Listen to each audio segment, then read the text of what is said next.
An oft overlooked doctrinal distinction is the difference between defeat and destroy, as found in ADRP 1-02.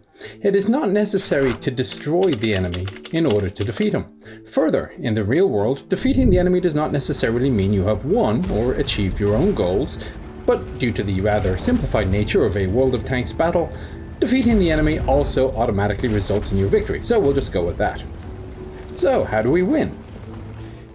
JP 5-0 introduces us to the concept of the center of gravity, defined as a source of power that provides moral or physical strength, freedom of action, or will to act. Neutralizing the enemy's center of gravity is considered to be a path to victory. In World of Tanks, there are basically three centers of gravity on the field. One is the enemy force itself, the physical strength. Two is the coordination of the enemy team, which in fairness tends only to exist in clan-related battles. The third is the capture zone, which can be said to be the source of the enemy's war-making ability.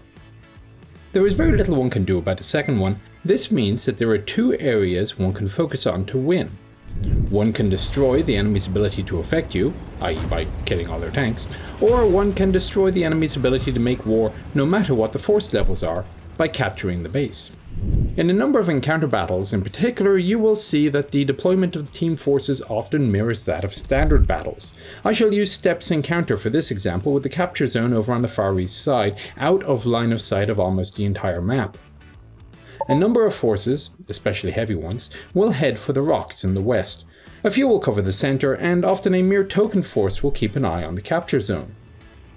I refer you back now to the Oacope video, Where is Key Terrain and Why? If a team decides to focus on the capture zone, there are two ways to win and one way to lose. They may simply capture the zone, or they may destroy the enemy force. The only way they will lose is if their force is destroyed, and this applies no matter what the enemy team does.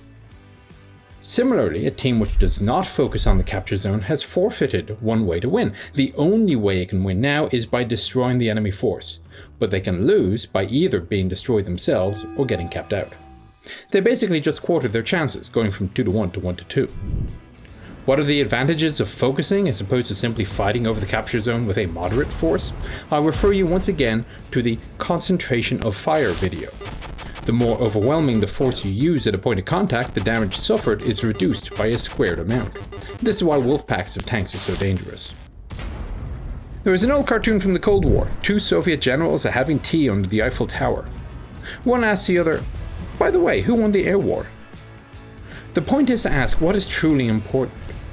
One may ask the same question of the battle for the rocks over in the far west. The rocks are not a center of gravity, neither are they key terrain, yet institutional inertia seems to indicate that they must be fought over. There is a very obvious retort to all this, which I am sure will appear in the comments below. Stand by for the next video. I'm Nicholas Moran, the Chieftain, and I'll talk to you next time.